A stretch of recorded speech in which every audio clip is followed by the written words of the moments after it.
Hello, welcome, bonjour, bonsoir, soyez la bienvenue sur la page YouTube SMO TV.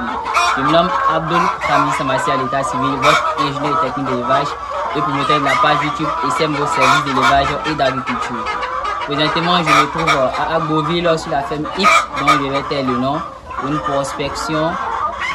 prospection suite à l'appel de l'un de nos abonnés.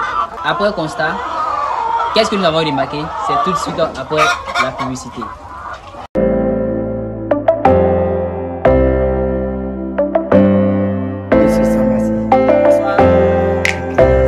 Abonnés, j'espère que vous allez bien.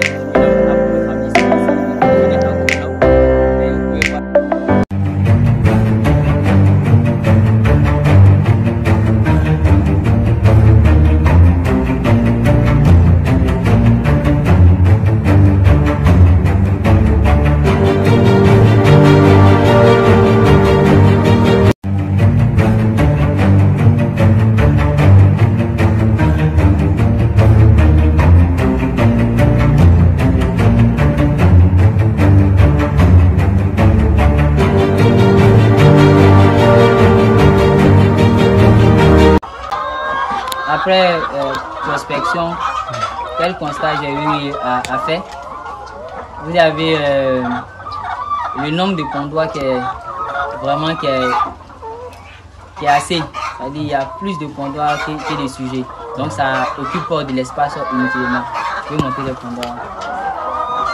Ça occupe de l'espace inutilement.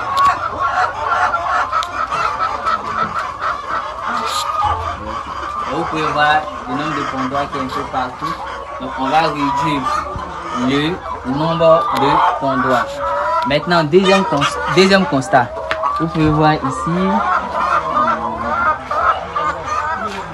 ici. C'est tout là qu'on va fermer. Mais vu qu'il y a actuellement les poules pondeuses dans le bâtiment, on peut pas faire. On va acheter des cailloux pour mettre dedans. Et lorsqu'elles viennent comme ça crée des maladies. Tout ça, c'est facteur de maladies. Maintenant, un autre constat, je vois ici le grillage. C'est un modèle de grillage où il y a grillage indoor et puis il y a grillage. C'est indoor mais deux doigts. Je vois que le grillage qui est doublé ici, ce qui n'est pas intéressant, ça empêche la circulation de l'air. Moi, j'aime plus les grillages bien ouverts. Maintenant, un autre constat que je peux faire encore. Vous pouvez voir ici. Vous pouvez voir à côté ici les ailes. Normalement, c'est pas normal. Lorsque une ferme, on doit nettoyer au moins 1 mètre aux alentours du bâtiment pour éviter que les serpents, les reptiles, les fourmis n'arrivent au niveau des sujets. Le fait de gratter 1 mètre, ça empêche que les reptiles viennent attaquer les sujets, ça empêche que les fourmis viennent attaquer le bâtiment.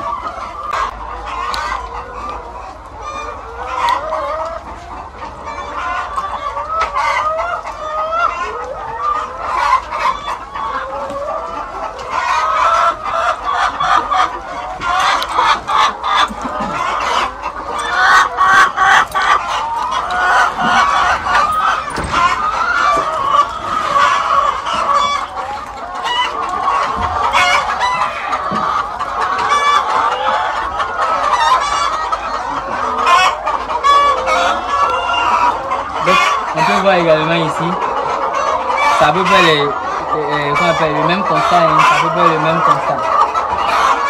Vous pouvez voir, bon, ce modèle, ça c'est encore plus intéressant. Quand c'est comme ça, l'air circule. L'air circule ici. Et là, lorsqu'on regarde ici,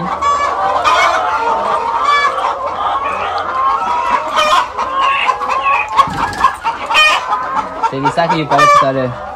Quand c'est comme ça, les toits d'araignée viennent boucher, l'air ne circule pas bien, c'est trop petit. Donc, on peut voir ici par rapport à la densité des sujets, on peut voir le nombre de sujets dans le bâtiment est élevé par rapport à la surface. Il y a assez de sujets. Donc, on remarque Les yeux sont serrés. Aujourd'hui ou bien durant cette semaine, le reste de cette semaine, on va essayer de diminuer un peu et envoyer dans l'autre bâtiment. C'est de ça que je parlais tout à l'heure. Vous pouvez voir ici encore de ce que je parlais. Ils viennent s'amuser ici, tout ça. Ce sont les facteurs de maladie. Ça peut provoquer des problèmes de maladies respiratoires, etc. Passons maintenant au pondoir. Vous pouvez voir à l'extérieur du pondoir des œufs qui ont été pondus. Les poules ont préféré pondre des œufs à l'extérieur des pondoirs, tout simplement parce que quoi, le pondoir ne respecte pas les normes. Parce que par nid, généralement par nid, c'est 5 poules par nid. Et si les pondoirs ne respectent pas les normes, c'est ce qui arrive couramment. Vous pouvez également remarquer les yeux qui portent des lunettes. Comme je disais, au niveau des pondoirs, si également les pondoirs sont placés en retard, les sujets aussi peuvent avoir l'habitude de ne pas pondre à l'intérieur des pondoirs. Vous pouvez voir ici les lunettes. Ce qui est en rouge, qui bat le visage, c'est les lunettes. Voilà, c'est les lunettes. Mais ici, ils ont fait porter des lunettes aux poules pondeuses. C'est pas parce qu'ils voulaient porter les lunettes aux poules pondeuses, mais c'est parce qu'ils n'ont pas eu le choix. Tout simplement parce que celui qui a fait le débecage a mal fait le débecage et les becs ont repoussé. Lorsqu'on fait mal le débecage, le bec repousse. Et lorsqu'on fait trop tôt le débecage, les becs repoussent. Raison pour laquelle ils ont fait porter ces lunettes au sujet. C'était, il vous parle d'une histoire de 2000 poules, poulets. Voilà, imaginez une paire de lunettes à 100 francs. Pour 2000 poules, ça va coûter combien? Bon, ça, c'est un peu, ça a été un peu de dépenses, quoi, inutiles qu'on pouvait éviter. C'était des dépenses un peu inutiles qu'on pouvait éviter. Voilà, vous pouvez voir ici, pour ceux qui n'ont jamais vu des lunettes ici, des poules pondeuses, vous pouvez voir ici. Maintenant, un autre constat, voilà, vous pouvez voir les lunettes, les lunettes. Un autre constat, vous pouvez voir ici que ce sont des abreuvoirs manuels qu'on utilise. Voilà, les abreuvoirs manuels qu'on utilise, bon, moi généralement avec les poules pondeuses, une fois que tu as atteint 1000 poules pondeuses et plus, je conseille plus les abreuvoirs automatiques. Vous pouvez voir ici les yeux. Regardez comment les yeux sont à l'extérieur des pondoirs. Quand c'est comme ça, ce n'est pas joli à voir. Maintenant, je parlais des abreuvoirs manuels. Lorsque vous utilisez les abreuvoirs manuels, les yeux sont exposés à différentes maladies.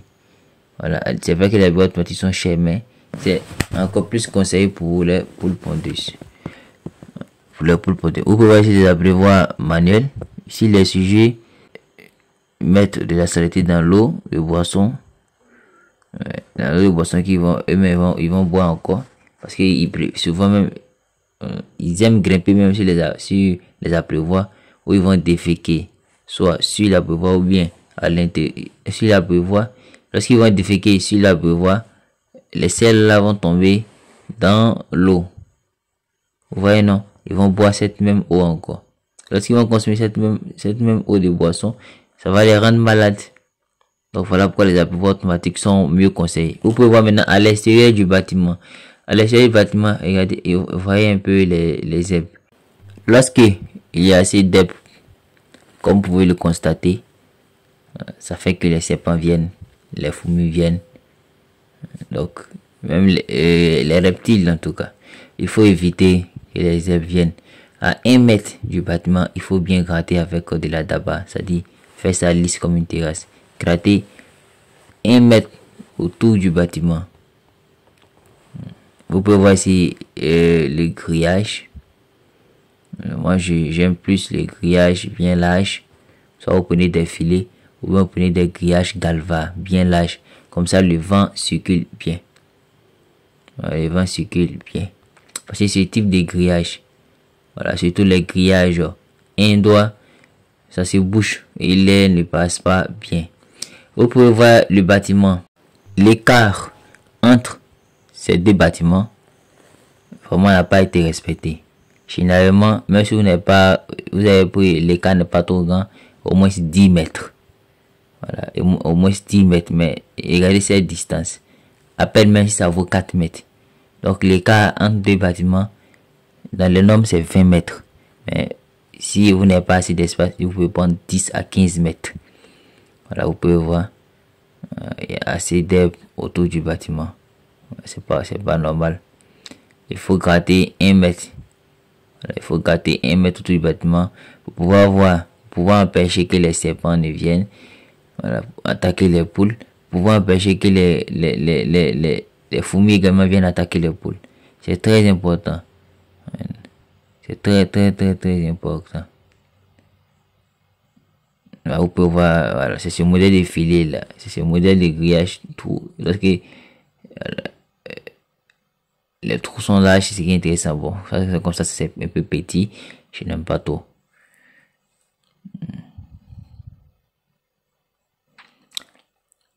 C'était un peu le commentaire sur cette prospection de la ville d'Agboville.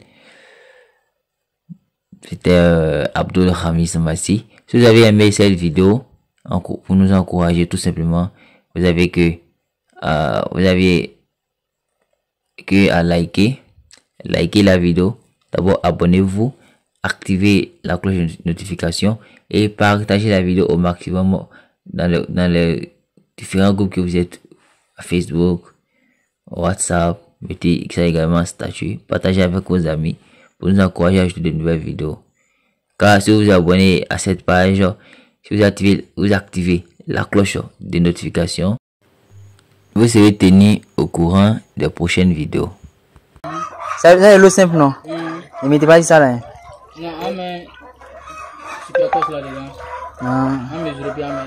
Non, si c'est vraiment l'eau simple, c'est qu'on va faire ça à part. Merci d'avoir suivi la vidéo jusqu'à la fin. C'était Abdul Hamid Massi, votre promoteur de la page de YouTube au service d'élevage et d'agriculture, votre ingénieur technique d'élevage. Abonnez-vous si vous avez aimé la vidéo, partagez et likez la vidéo au maximum. Merci.